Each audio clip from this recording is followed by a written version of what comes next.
delighted to learn that you actually had some early access to the Jackson Center. And what was that? That was on the opening day. I don't remember exactly when it was, but I was there when Justice Rehnquist came and delivered the opening speech for the center. So it was a pretty amazing day. Yeah, not every day you get the Chief Justice of the United States in your backyard. I know. That was pretty amazing. It was that, I think, was a testimony to get him to what you were doing with the center and what it meant. So it was pretty impressive. Well, he was a clerk for Justice Jackson, and subsequently one of the clerks for Rehnquist was Roberts, and he came 10 years later. Okay. I mean, that's just, we've had some players here. Yeah. Now we have you. Yeah. Oh, no. Yes. So tell me a little bit about your mom and dad. Okay. My mom is Jeannie Lindquist, and dad is James Vanstrom. They were born 4 days apart at WCA in Jamestown. My dad grew up in Kennedy, New York, and on a farm with 7 brothers and sisters.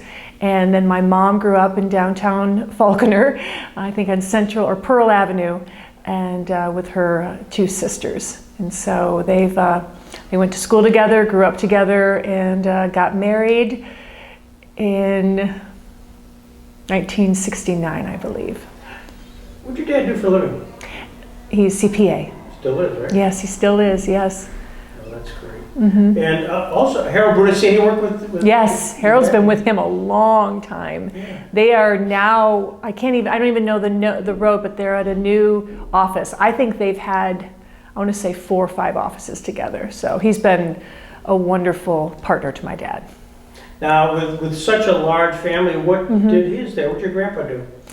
Grandpa Vanstrom, Alfred, was a farmer. And I know he worked in a factory, I just don't know where. And obviously Grandma Helen stayed home and took care of all 8 kids. And I don't know actually what Grandpa and Grandma Lindquist did. I don't know where they worked. I know that Grandpa Lindquist was a volunteer firefighter, though. I do remember that. But I don't remember where they worked. I don't think Grandma Lindquist worked, but I can't remember what Grandpa Lindquist did. So the Vanstroms are pretty much synonymous with Faulkner and Faulkner. In Kennedy. Kennedy, yeah. My youngest, one of my younger cousins, Uncle Tom, his oldest son still has the farm. He lives in Grandpa and Grandma Vanstrom's farmhouse out on Clark's Corners.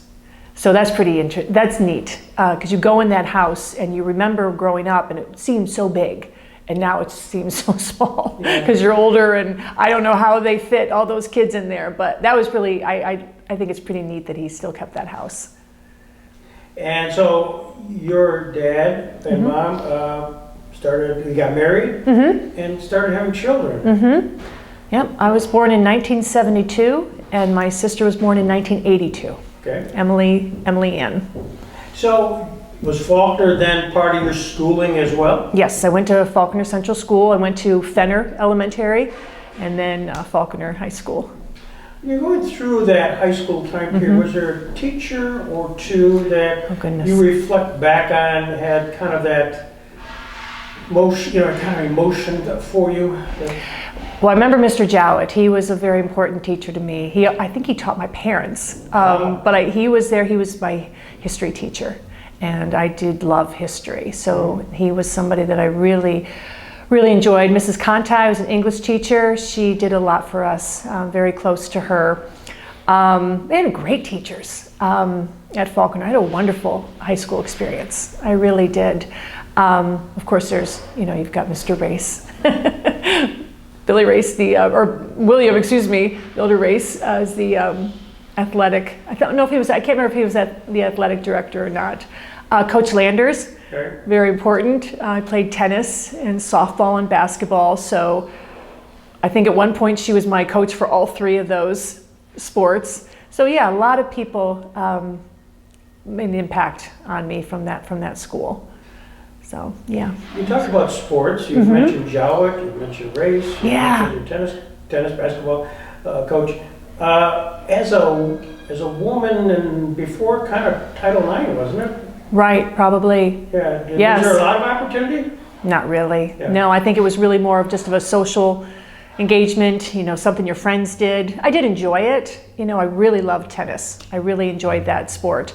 But it was just something that you did. Right. It's after school and everybody else was doing it and there wasn't a lot other things to do. I think about my daughter now and, sports are so big. And Right. there's the travel, and you don't just do sports anymore. I mean, we used to do maybe summer rec for softball over in the little park.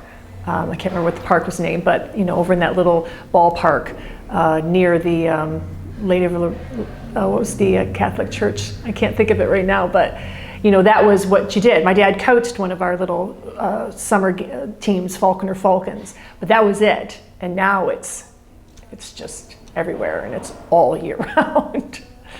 So what year did you graduate from high school? 1990. 1990. Mm-hmm. And was there, I knew you ended up in Grove City, but were there other choices in your life? Well, I did do a year at Jamestown Community College, Okay. and I think that was really important for me because I really didn't know what I wanted to do. I was looking at Allegheny College as well. By the way, a very good college. Are you? I was looking at Allegheny College, and as well as Geneseo. Mm-hmm. So I was looking at those two schools, and just that something. I did that year at Jamestown Community College, and quite a few of my friends stayed behind for that year as well. I think we were all kind of in that transition. What are we going to do? And then just God led me to Grove City College, and it was an incredible experience. Incredible. My sister went to Grove City, and I went to Allegheny, just to put a flavor on all that. And she found that incredibly important and spiritual too. I mean, it was a Christian college, Yeah. and didn't take tuition or didn't take federal subsidies. Right. Yeah. It didn't at all. It was all on the Pew Trust, I believe, Right. and they don't take any federal money. Talk about Title IX. That's isn't that the Supreme Court case as well Yeah, with right. Grove City College? Grove City. So yeah, but it was really good. I mean, obviously academically challenging. Good spiritual growth. It was a good fit for me coming from Falconer. I enjoyed that small town atmosphere at the time when I went. There was no mall. The only thing when you were coming off the expressway was a BP station. So Right. it was really tiny, very small, and that's what I liked about that. And while you're there, it's now your sophomore, junior, and senior year, was there a major that you focused in on? I was focusing on history, and that's one of the things I was going to talk about tonight in my speech. I started out with history. I really wanted to be a teacher, and I was going to be a history teacher because I just love kids. I loved history. I thought it was a good match. And then I took a constitutional law class, I think my junior year, and I just loved it. I loved reading the law. I loved, it's Dr. Sparks. I loved researching and just debating it and the ways you can go two ways with it and debate it. And I just fell in love with it and decided then I would go to law school. And so you graduated from college, and then you went to Ohio Northern. Right, yes, Ohio Northern School of Law. Was that by design? Still Ohio, kind of nearby, you could get to it if you wanted to. Yeah, and it was small, again, small Presbyterian, I believe it was Presbyterian, or is that Methodist? No, Grove City's Presbyterian. I believe Ohio Northern was Methodist school. Just small school. I loved that. It was even smaller than Falconer, but I just liked that accessibility to your professors. We had great friends with the study groups, and just wasn't intimidating in any way. And there are not a lot of distractions because there's not a lot going on. So allowed me to really focus on the studies. Ada, Ohio. Ada, Ohio, yes, Yeah. yes. Not too far from Toledo, isn't it? No, it's not. Lima, Ohio is close. We used to go to Lima, Right. and I can't think of the other town we would go to, but we didn't travel too much. Was there courses that grabbed you in Ohio Northern? No, pretty much. I enjoyed evidence. I enjoyed, shockingly, international law, actually, and torts. I remember enjoying torts, but again, I think that is the professor. We had an extraordinary professor who taught us torts, and I think that makes a big difference when you have somebody that's passionate, and he was exceptional, and he had corporate experience, that he would talk about all the time. So he had these great stories. So I think that was probably why I was drawn to it. But nothing really stuck out, but it was, I had a really great experience. I loved law school. I don't think a lot of people say that, but I was one of the younger ones, because it's rare for people to really go, at that time, to go right from college to law school. I had 2 other friends that were my age right from college. They were from Ohio. They went to Ohio University. But a majority of the people, had that life experience, had families. I had a roommate, not a roommate, excuse me, my next door neighbor was 60 years old, and she was from Alaska. And she just something she wanted to do. So it's just, but I think that's what I loved about law school, was the diversity of the people that you met, and all from all different walks of life. And it's it was a stressful situation that it really brings you very close together. Yeah. You're all, you become very tight with those study group friends, because you're all going through a pretty stressful situation. Did you get a sense, we've all watched the movie that was out probably in the 70s, dealing with Harvard Law School and the difficulties of law students and competitiveness. Did you find that at Ohio University? No, I can be completely honest. Everybody was so nice and so helpful. Giving you examples, you might have a third-year law student who is, giving you their case notes and helping you out with their outlines. Now, compare that to when I went to study for the New York bar at University of Buffalo, and you were hearing horror stories of people ripping pages out of textbooks or books to, as a competition to make sure nobody had the answers and so forth. But I honestly had a tremendous, I never saw that competition at all. Everybody was really, maybe I just had a great class, I don't know, but I never felt that. Do you remember the Socratic method? Did Oh, they yes. teach you that? Oh, yes. It was, we had to stand as well. They would just call on you and you had to stand. And there was one professor, my international law professor, who you stood until you answered correctly. It was really tough. I remember we would sit in the back row. I don't know why I always thought sitting in the back row was better. That's usually where they draw to. And you would just not move. Like if you just thought, okay, if I don't move, they're not going to call on me. So you had to be prepared. I loved it though, let me tell you, because I think that helps tremendously in what I do as a litigator. You have to be on all the time. So that really helped build that, just the sense that it could happen anytime. You're going to be on, you're going to be questioned, you're going to have to think on your feet. It was very intimidating, but it was good practice. If you haven't seen The Paper Chase, you'll have to watch that. No, I haven't seen that. Oh, that's the one where again, my vintage, you watch that and you just sweat BBs just thinking about it. Yeah. So you get done with you're in Northern Ohio, in Ada, Ohio, and then you decide you take the New York bar. Yes. Is that the function you were thinking of coming back? Coming back home, yes. And as I have in my speech tonight, my goal was to do international law in Buffalo. And I studied for the bar in Buffalo. I actually stayed in Grand Island, and I stayed in an apartment above a garage of one of my professors the parents of my professors at Ohio Northern. Oh, really? They were from Grand Island, and they were very gracious. And they said, you can live in this small apartment above my parents' garage, and very small rent, and it was perfect. It was absolutely perfect. I was so thankful for them and it was good for my parents to know that they had someone was watching over me. And I drove into University of Buffalo every day to take the Piper Law School prep class. So in Amherst campus, the Amherst campus. Yeah, every day. I remember it so well. Yeah. Then you passed the bar. Also, did you take the Pennsylvania bar shortly thereafter? No, I took the Pennsylvania bar, I think in '99, after I had taken the job with Judge Conley in Pennsylvania, because I really had every intention of staying in New York. And when, as I say, I sent out my cold resumes, which you're not supposed to do, and obviously not getting any responses. And I had thrown some over to Erie, because I knew of Erie, go to the mall.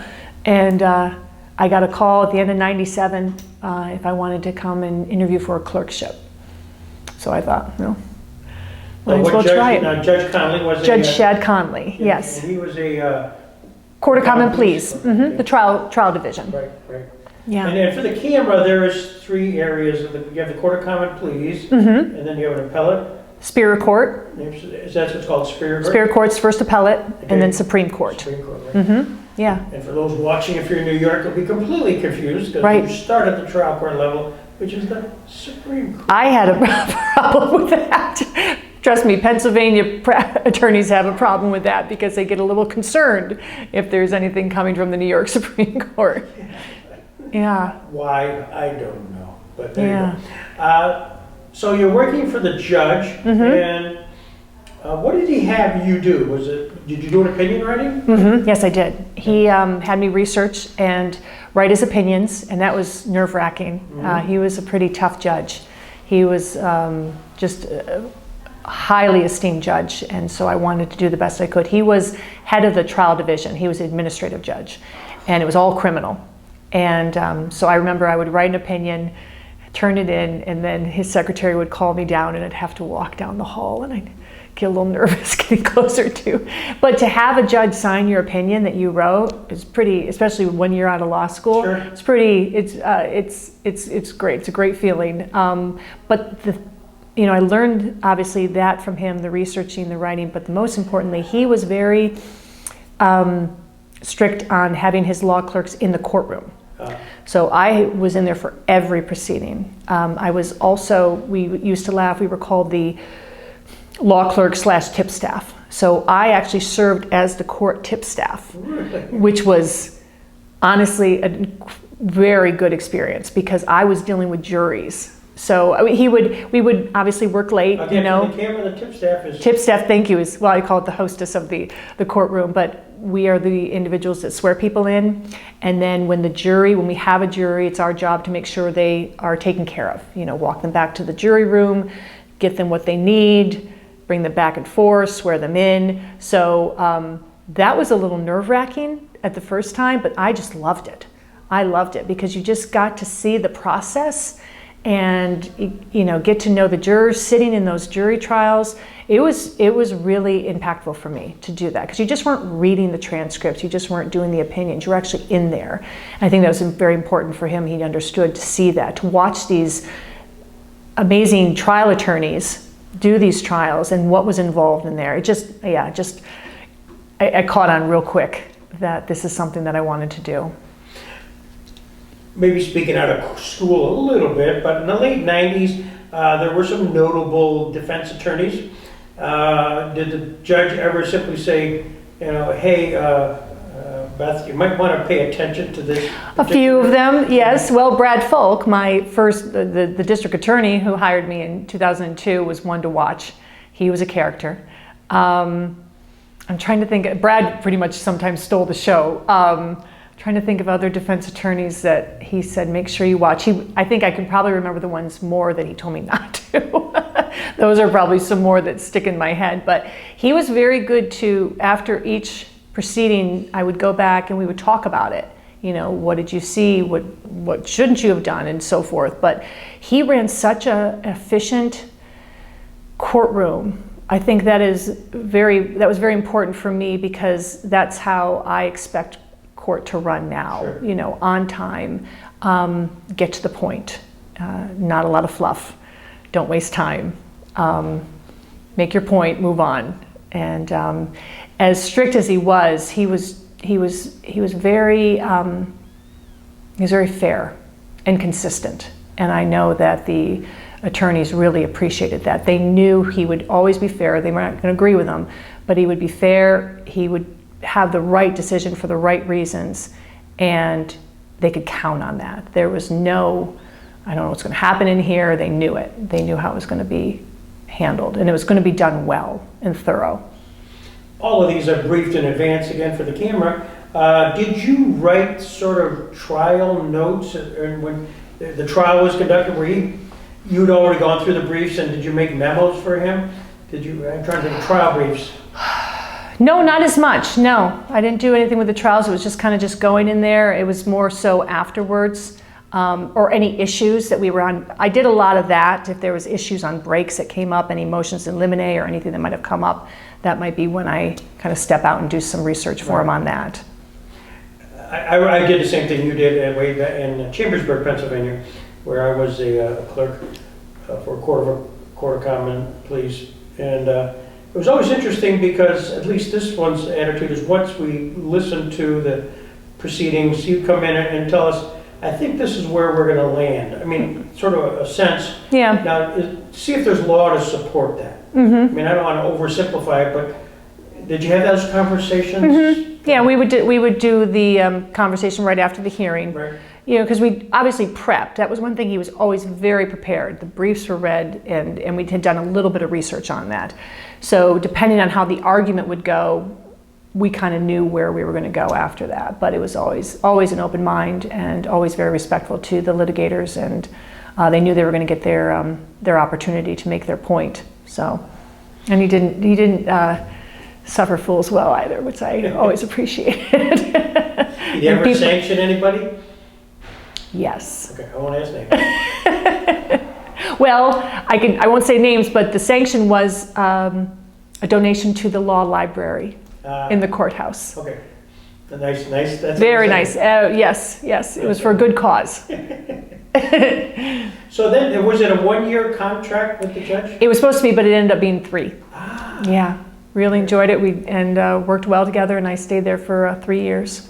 Fantastic. Yeah. Really enjoyed it. And then was there a big trial that he conducted, kind of a marquee trial that sort of got some headlines? There was a death penalty trial.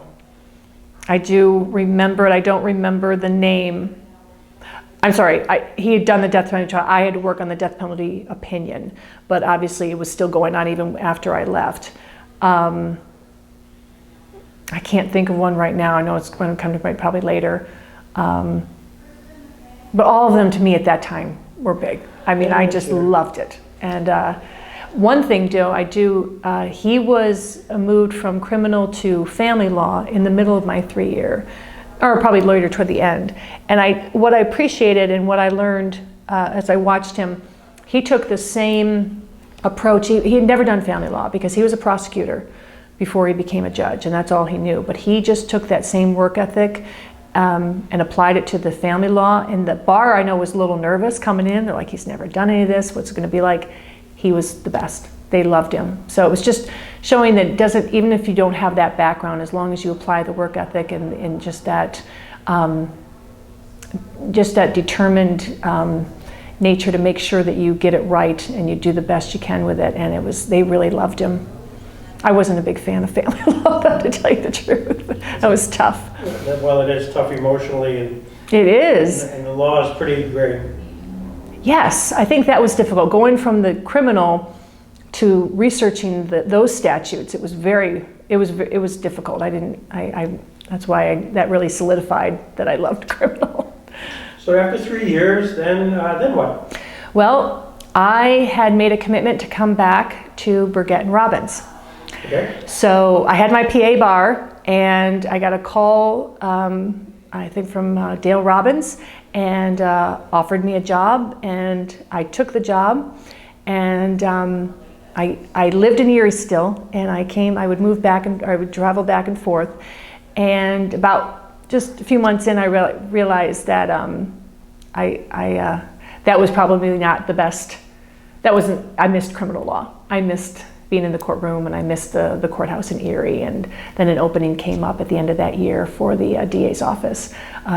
John Trusilla at the time, I don't know if you know Judge Trusilla. Yeah. He was actually at the opening too. I remember seeing him. I think he's friends with Judge Lamancuso. Right. And he had just become judge at the end, and he was in the DA's office. So an opening came up, and at the end of December of 2001. And Brad Folk was the DA at the time, called, and I said absolutely. So, sure. And I came, yeah.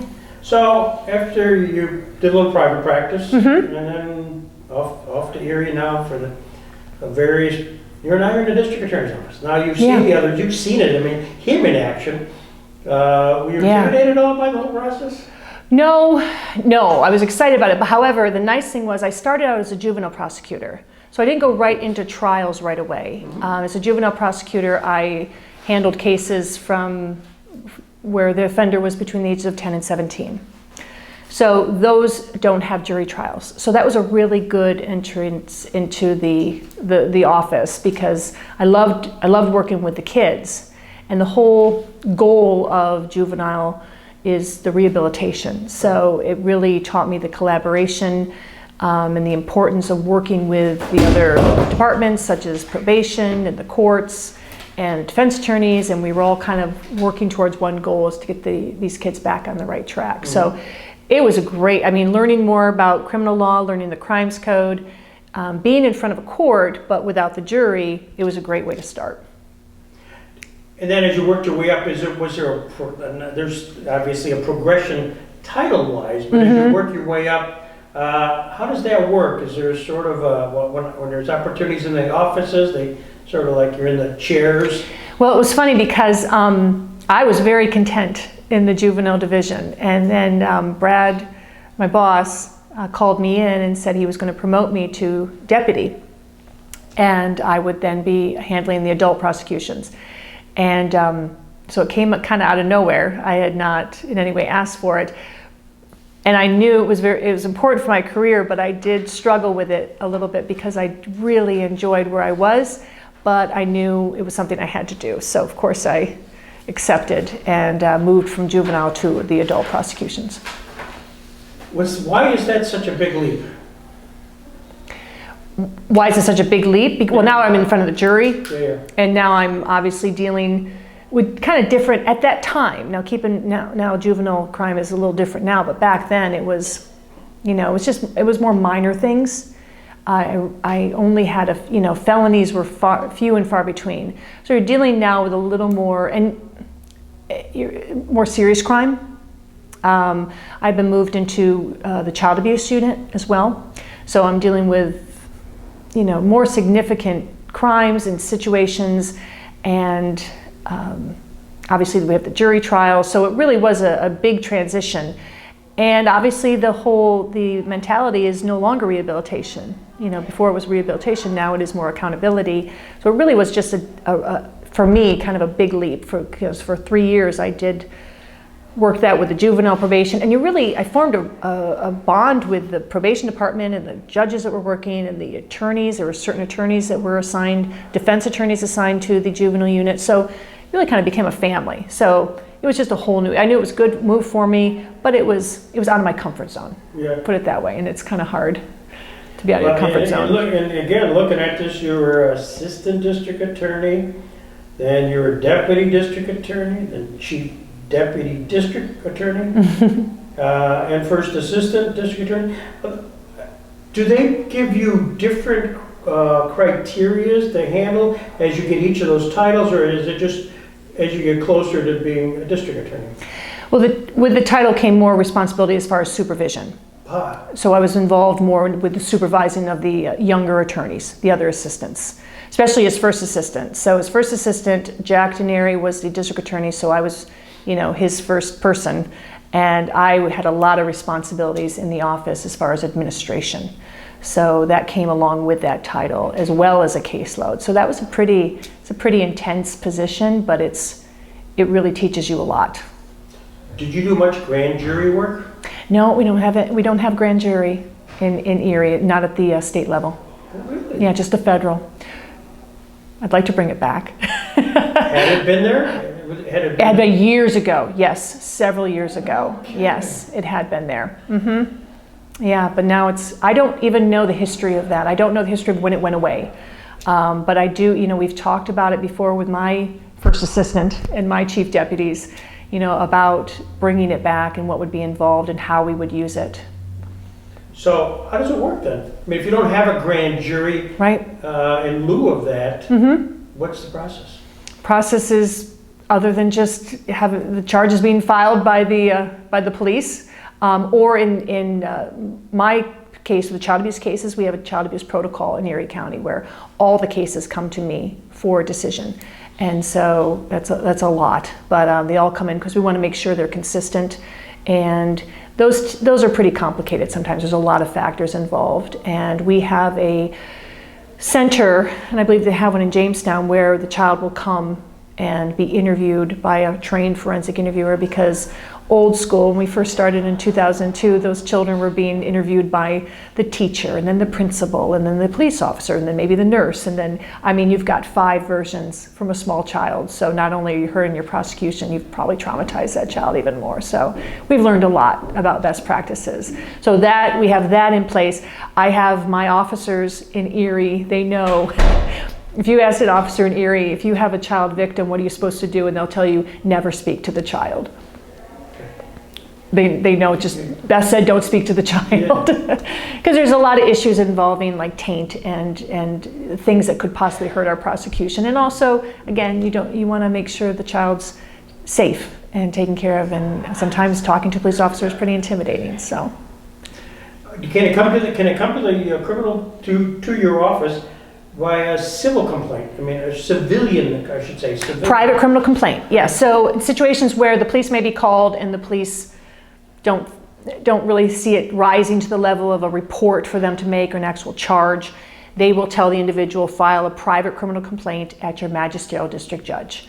I don't know what the equivalent is in New York. You're probably district judge. Yeah. And they go, we get those daily. Yeah, town justices, yeah. Town justice, yeah. So they go and they fill it out, private criminal complaint, and they fill it out with an affidavit. It comes to our office, and then each assistant DA is assigned a certain MDJ, and they handle all those complaints. There's a lot of them. So do you find now, then all of a sudden you become, by the way, as of January 3rd, 2022, Elizabeth A. Hirz, first woman to serve as district attorney in Erie County, Pennsylvania. Yes. Did that strike you?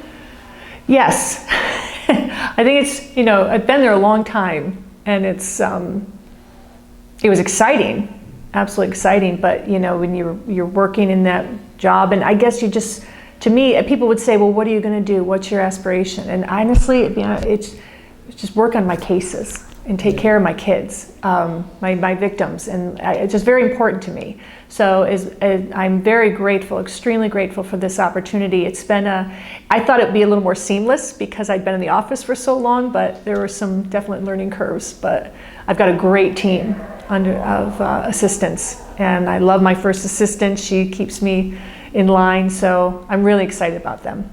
So, do you find, as district attorney, normally it's administrative? Right. You're on the front line. If something happens, the cameras you're the person. Yes. You're on TV. Do you find yourself missing the courtroom? I do, and also actually right now, because we are down, as many people are, down some attorneys, I've taken back all the child abuse cases. So I've taken back a full caseload.